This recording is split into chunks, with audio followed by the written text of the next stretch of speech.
वाह मेरे शेर, 3x माइनस 2y माइनस 5, वाह बहुत बढ़िया। कैसे करोगे? इसको इंटरचेंज, इसको इधर, बीच का साइन चेंज, कांस्टेंट चेंज।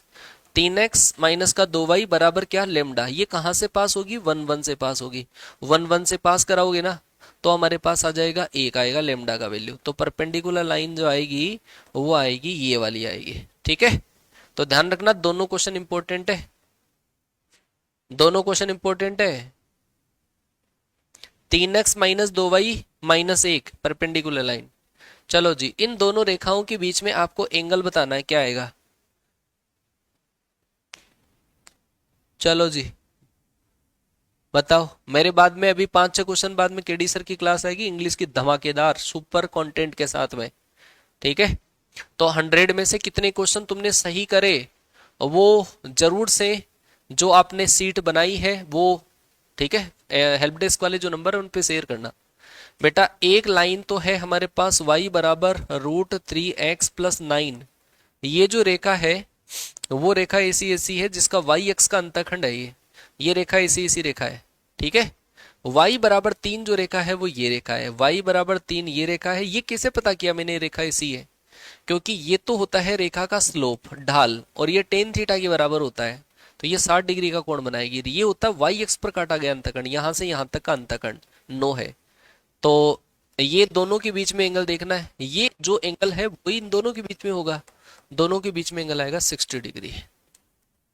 अगर कोई भी रेखा एक्स एक्स के समांतर होती है ना, तो उसका स्लोप ही निकाल दो आप, उनका एंगल ढाल ही निकाल दो, और वही हमारे पास दोनों के बीच में एंगल होता है। अगला सवाल, एबीसी समांतर श्रेणी में है तो ये रेखा किस निश्चित बिंदु से होकर गुजरेगी? ए बी सी समांतर श्रेणी में है, जब ए बी सी एपी में है, ए बी सी समांतर श्रेणी में है, तो उस कंडीशन में हम बोलते हैं 2b बराबर a प्लस सी बोलते हैं, या हम ऐसा बोल सकते हैं a माइनस 2b प्लस सी बोल सकते हैं। आ गई क्या बात समझ में?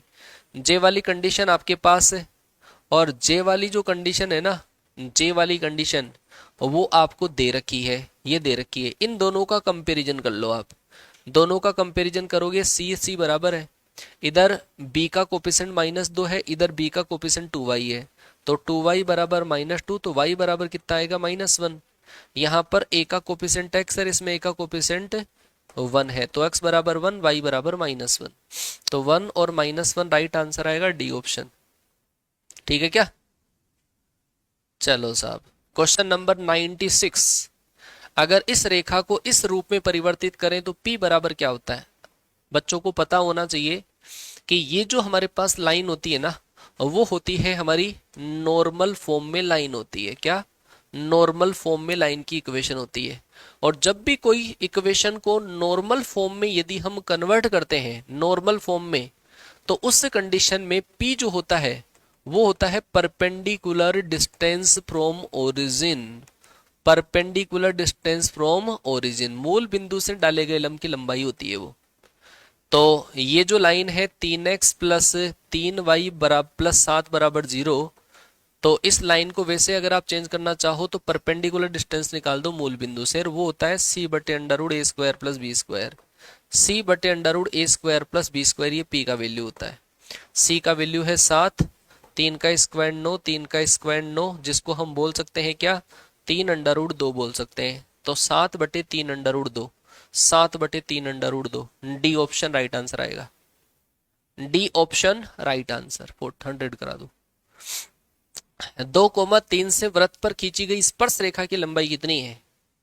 2,3 से वृत्त पर खींची गई स्पर्श रेखा, किसी भी पॉइंट से सर्किल के ऊपर जो हम लाइन ड्रॉ करते हैं ना, ये जो लाइन ड्रॉ करते हैं, इसकी लेंथ जो होती है वो होती है √S1, √S1। इसमें सबसे इंपॉर्टेंट बात है कि एक्स वाई का कोफिशिएंट x² y² का 1 होना चाहिए। तो इस 2 को आप क्या करोगी, इधर ट्रांसफर करो, 2 को इधर ट्रांसफर कर दो, कर दिया। अब आपको इस लाइन की इक्वेशन में, इस सर्किल की इक्वेशन में ये पॉइंट रख देना, वही क्या होता है S1, और फिर उसका अंडर रूट करना है। तो ये होगा हमारे पास टेंजेंट की लेंथ। x² y² का कोफिशिएंट 1 बना के ही करना होता है, ध्यान रखना। तो 2 रखोगे तो आएगा हमारे पास 4, 3 रखोगे तो आएगा 9, 2 रखोगे तो हमारे पास आ जाएगा -7, 3 रखोगे तो आएगा हमारा 27/2 आएगा, 27/2 प्लस का और -11/2 और पूरे का क्या कर लेंगे, स्क्वायर रूट कर लेंगे।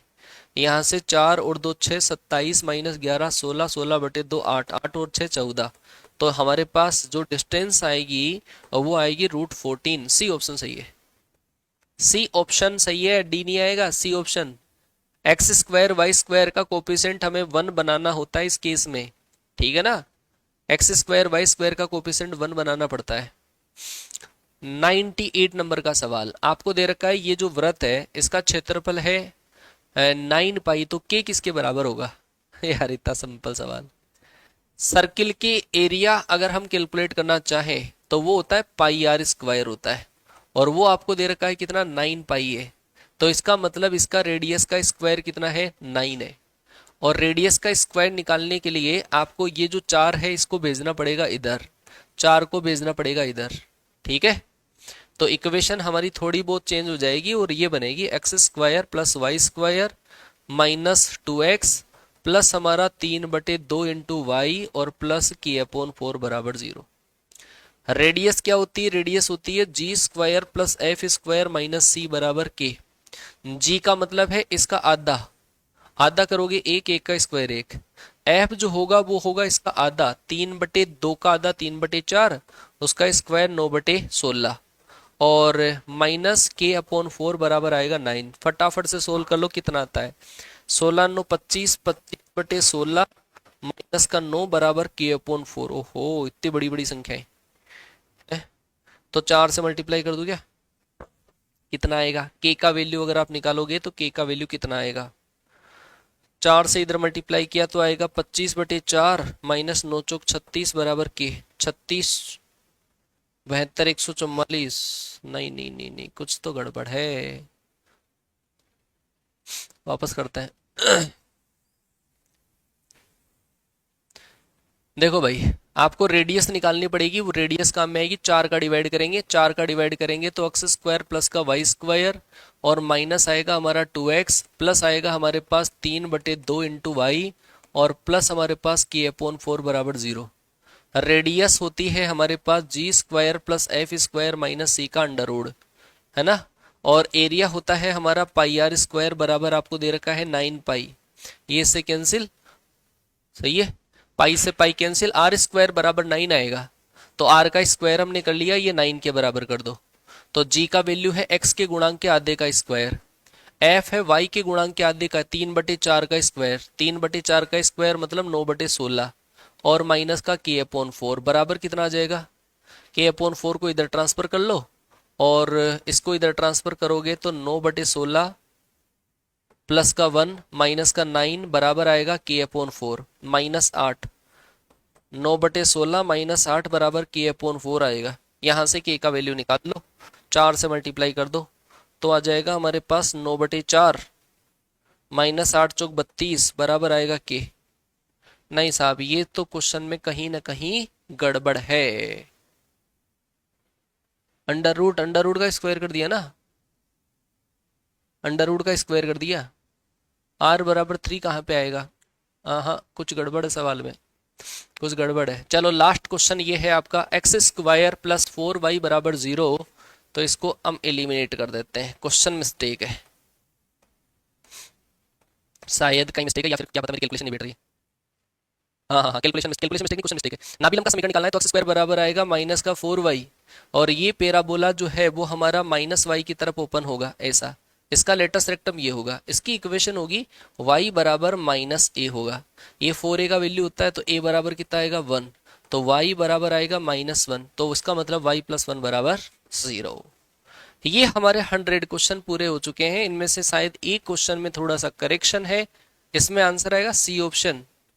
हाँ डी ऑप्शन लगा रहे हो बेटा, बढ़िया बढ़िया बढ़िया।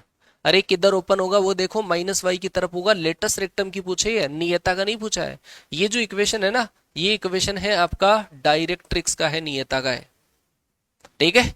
चलो साहब अब हमारा काम खत्म हो गया है, सी ऑप्शन आएगा इसमें। अब कितने क्वेश्चन तुम्हारे सही हुए, अच्छा 90, एक और है क्या।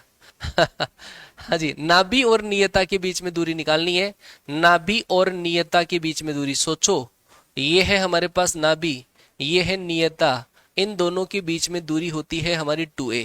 तो यहां पर 4a बराबर आपको दे रखा है कितना 8, a बराबर कितना है 2, नाभि और नियता के बीच में दूरी कितनी हो जाएगी 4 हो जाएगी। ठीक है, तो ये हमारे पास काम खत्म हो गया है ना। लेकिन ध्यान रखना आपके पेपर का सॉल्यूशन जो होगा वो 17 मार्च को पहली शिफ्ट के पेपर